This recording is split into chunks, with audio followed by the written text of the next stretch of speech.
Hello बच्चों, let's read the question.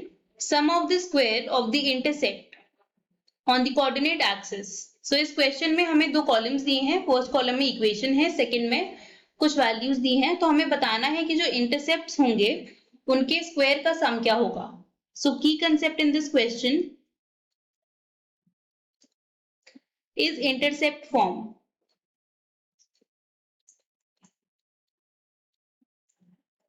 So intercept form होती है x upon a plus y upon b is equal to 1. So a and b को हम intercept कहते हैं. a को हम कहते हैं x इंटरसेप्ट एंड b को हम कहते हैं y इंटरसेप्ट. तो यहाँ पे जब हम इक्वेशन देखें, फर्स्ट इक्वेशन है y equals to 2x. So यहाँ से हम लिख सकते हैं y minus 2x is equals to 0 और 2x minus y is equals to 0. इसको हम ऐसे भी लिख सकते हैं इस इक्वेशन को. सो जब हम इस इक्वेशन को देखेंगे y इक्वल्स टू 2x, इसका जो ग्राफ बनता है, ग्राफ इस इक्वेशन में कुछ इस तरह से बनेगा. सो ये ओरिजिन से पास होके जा रहा है. तो जो भी इस टाइप के लाइंस होते हैं ओरिजिन से पास हो रहे हैं, इसमें इंटरसेप्ट की वैल्यू 0 होती है. इंटरसेप्ट की वैल्यू 0 है, मतलब ये इंटरसेप्ट की value a is equals to 0 होगी and b is equal to भी 0 होगी. तो जब a एंड b की वैल्यू 0 है, इसका स्क्वायर भी 0 होगा. सो इसका करेक्ट ऑप्शन होगा 0, that is p. a square plus b square is equal to 0 and correct option is p. Next हमारे पास है equation 2, 2x plus 3y is equal to 6. 2x plus 3y is equal to 6. इस equation को अगर हम 6 से divide कर दें, डिवाइड बाय 6, तो ये आ जाएगा 2x upon 6 plus 3y upon 6 is equal to 6 upon 6.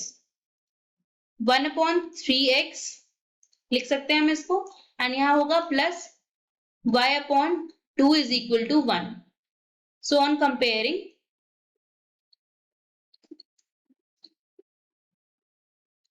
with x upon a plus y upon b is equal to 1, तो a की वैल्यू आ जाएगी 3 एंड b की वैल्यू आ जाएगी 2.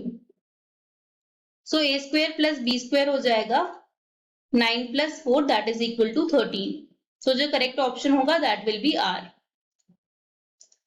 सो सेकंड के लिए a square plus b square is equal to 13 and correct option is r. Next है 3x plus 5y is equal to 7. 3x plus 5y is equal to 7.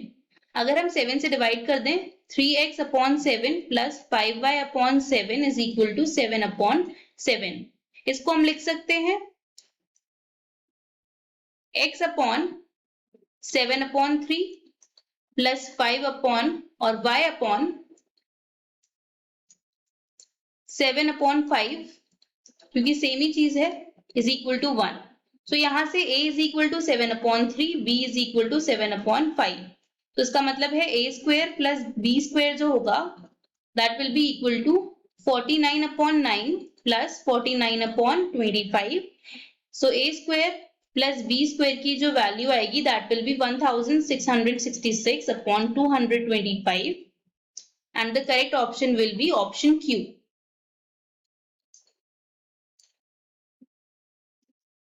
So a square plus b square की value ये आ जाएगी and correct option होगा Q.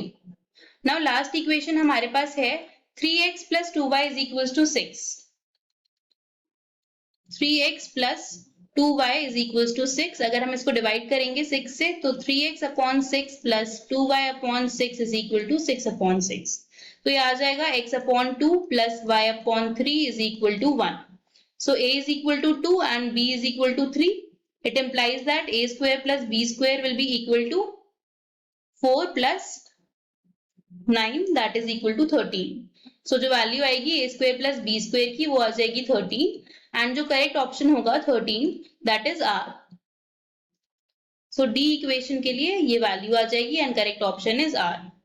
Thank you. I hope you understood well. Best of luck.